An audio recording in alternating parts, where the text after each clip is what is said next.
එය ගෙන මා සහ ඔබ වෙනුවෙන් ඔවුන්ට දෙන්නයි වදාළසේක.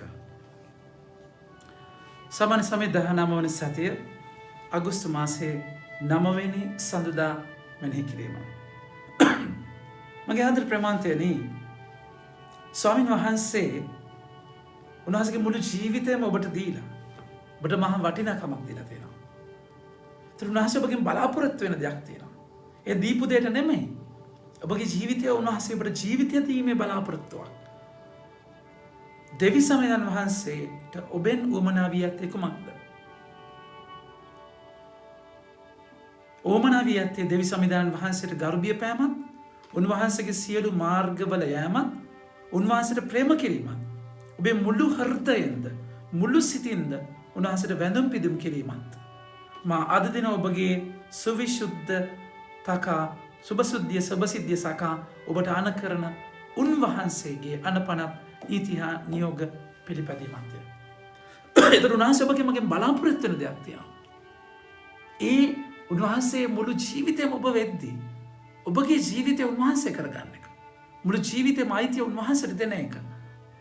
බලන්න ලස්සට වචනේ කියනවා, බලන්න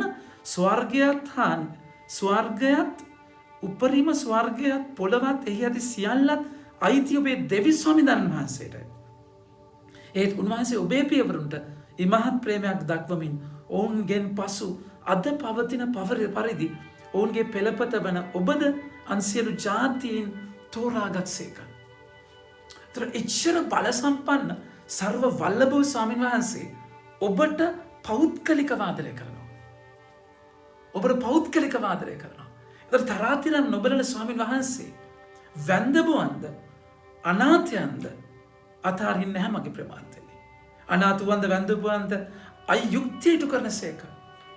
ඒතර ඔබගේ ජීවිතේ වැන්දබභාවය, ස්වාමියා මැරිච්ච, අසරණ වෙච්ච, කොන් වෙච්ච, පාවිච්චි වෙච්ච වැන්දබභාවය, අනාථකම, තාත්තා අම්මෙක් නැති, හවුහරණක් නැති, පිළිසරණක් නැති, මඟ පෙන්වීමක් නැතිව අනාථ වෙච්ච ඔබව ස්වාමීන් වහන්සේ දයාබරව ඔබගේ ජීවිතයට අවශ්‍ය දේ දෙනවා. ඒතර උන්වහන්සේ බලාපොරොත්තු වෙනවා මේ දේ ඔබ කරයි කියලා. ඔබ මිසර දේශයේ හිටිය නිසා වචන කතා කරලා කියනවා. ඔබද මිසර දේශයේ ආගන්තුකයෙක් හැම හට කෑම ඇඳීම දෙමින් ප්‍රේමය දක්වනසේක. මිනිස් සමාව වචන කතා කරලා කියනවා, මිනිසුන්ගේ තරාතිරම් නොබලන අල්ලස් නොගන ස්වාමීන් දෙවියන් වහන්සේ උන්වහන්සේ අනාථ වූවන්ටද වැන්දබුවන්ටද යුක්තියට කරනසේක. ආගන්තුකයන් හට කෑම ඇඳීම දෙමින් ප්‍රේමය දක්වනසේක. එබැවින් ඔබද මිසර දේශයේ ආගන්තුකයෙක්ව සිටි බැවින් ඔවුන්ට ප්‍රේමය දක්වන්න. ඔබගේ දෙවි ස්වාමීන් වහන්සේට පමණක් ගරුබිය දක්වන්න, වැඳුම් පිදුම් කරන්න.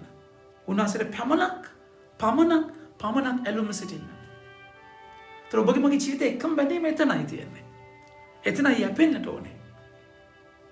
මගේ ප්‍රමාදනේ මේ යැපෙනවා කියන තැනදී ලෞකික තලයෙන් ඔබව මම අසරණ වෙන තැනකට යනවා. දැන් ගෝලියෝ හැමදේම දාලා සියලුම දේ දාලා උන්වහන්සේට ඇවිල්ලා අද උන්වහන්සේ කතා කරලා කියනවා, මම මැරෙන්න ඕනේ, පාවා දෙනවා, මාව මරනවා. මෙහෙම හද්දි ගෝලයන්ගේ ජීවිතයට මොකද වෙන්නේ? වදාළසේක ඒ ඇසුව අතිශයින් ශෝක වූවා. හරි තුන්වෙනිදා උත්ථාන වෙනවා තමයි. හැබැයි එතනට යන්නේ අර වේදනාව හරහා. මගේ ප්‍රමාන්තේ සමහරලාට ඔබ මේ වෙලාවේ ඉන්න අසරණ වෙච්ච කාමරයක, හිර වෙච්ච තැනක, කොරෝනා වෛරසයේ වසංගතයත් එක්ක දුක් විඳින තැනක. දැන් මේ තැන ජේසුව අල්ලගත්තද නැද්ද කියන එකේ දඬුවමක් නෙමෙයි. ජේසුව අල්ලගත්තත් මේ හරහා ඔබට මට යන්න වෙනවා. හැබැයි මේක එතරම්ම අත්දැකීමක් කියන එක මතක තියාගන්න වෙනවා. හැම අරගලයකටම පස්සේ, හැම පීඩාවකටම පස්සේ උන්වහන්සේ පොරොන්දුවක් ලෑස්ති කරලා තියෙනවා. ඔබ හොල්ලන්නේ කලත්තන්නේ උන්වහන්සේ දෙයක් කරගන්න. කපර්නාවට ආවයින් පස්සේ දේවස්ථාන බදු එකතු කරන්න අහනවා, ඔබගේ ස්වාමීන් වහන්සේ බදු ගෙවන්නේ නැද්ද? ජේසු මොනවටද බදු ගෙවන්නේ? තාත්තගේ පියාගේ නිවස. දේව මන්දිරේ බදු ගෙවන්නේ කවුද? එතකොට යේසු අහන්නේ, රජ කෙනෙක් බදු ගෙවන්නේ කාටද? දේශීය අයටද විදේශිකයන්ටද? විදේශිකයන් කියද්දී දේශීය අය මොකටද බදු ගෙවන්නේ? අපි පුත්‍රයෝ. ජේසු මොනවටද බදු ගෙවන්නේ? මගේ ප්‍රමාන්තයනි, ඒ මිනිස්සයා ඇවිල්ලා අහන්නේ, ඔබගේ ස්වාමියා බදු ගෙවන්නේ නැද්ද කියලා. ඔබ බදු ගෙවන්නේ නැද්ද කියලා පේතුරුගෙන් අහන්නේ නැහැ. ජේසු බදු ගෙවන්නේ නැද්ද කියලා අහන්නේ. ජේසු මොනවද පේතුරුතුමාට කියන්නේ? වචන කතා කරලා කියනවා. එහෙත් අප ඔවුන්ට බාධාවක් නොවන පිණිස ඔබ මුහුදට ගොස් බිලි බාන්න. බදු ගෙවන්න ඕනේ නැහැ. හැබැයි ඉඩ දෙන්න. මේක ඒගොල්ලන්ට තේරෙන්නේ නැහැ. ඉඩ දෙන්න. යන්න දෙන්න. ඔය විදිහට යන්න දෙන්න. හැබැයි ඇතුලේ ස්ථිරත්වයක් තියාගන්න. එයා කියන දෙයට නෙමෙයි මම මේ දේ කරන්නේ. මම දරුවෙක්, මම මේක කළ යුතු නැහැ. මම මේක අවශ්‍ය නැහැ. හැබැයි ඒ මොහොතේ ඉඩ දීමක් කරන්න. ඇතුලේ සනාතකමක් එක්ක.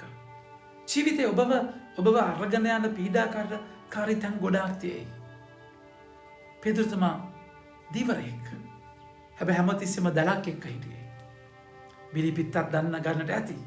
අපි දන්න පේතුරුතුමා ගොඩාක් වෙලාවට දලක් එක්ක හිටියේ. ලොක්තුමාගේ 5 වෙනි පරිච්ඡේදයේ දලක් එක්ක ඉන්නේ. ජෝන්තුමාගේ 21 වෙනි පරිච්ඡේදයේ දලක් එක්ක ඉන්නේ. පේතුරුතුමා මේ දලත් එක්ක ඉන්න පේතුරුතුමාට කියනවා බිලි පිත්තක් ගන්න. මාළු ගොඩක් නෙමෙයි, එක මාළුවෙක්. මුල්ම මාළුවා අරගන්න.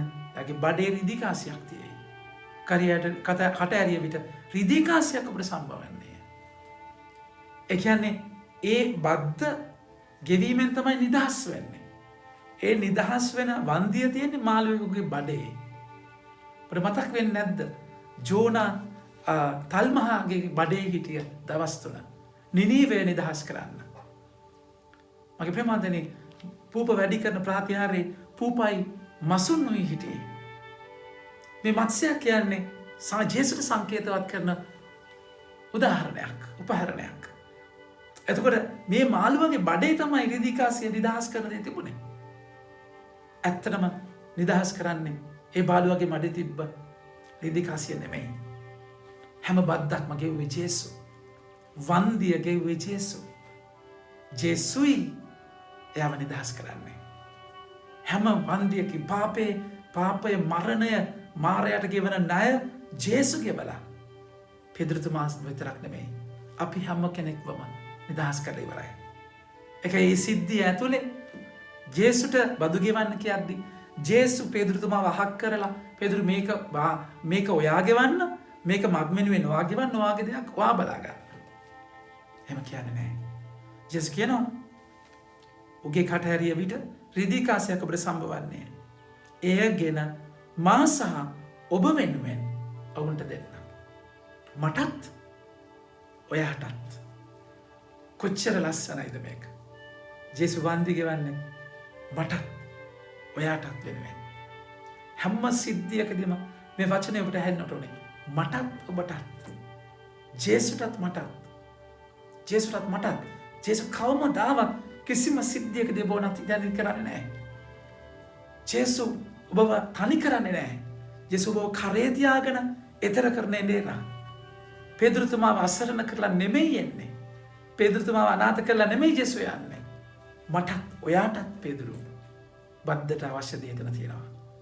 එනිසා ඔබව බලාගන්නේ උන්වහන්සේ. ඔබත් එක්ක යන්නේ උන්වහන්සේ. ඔබ රැගෙන යන්නේ උන්වහන්සේ.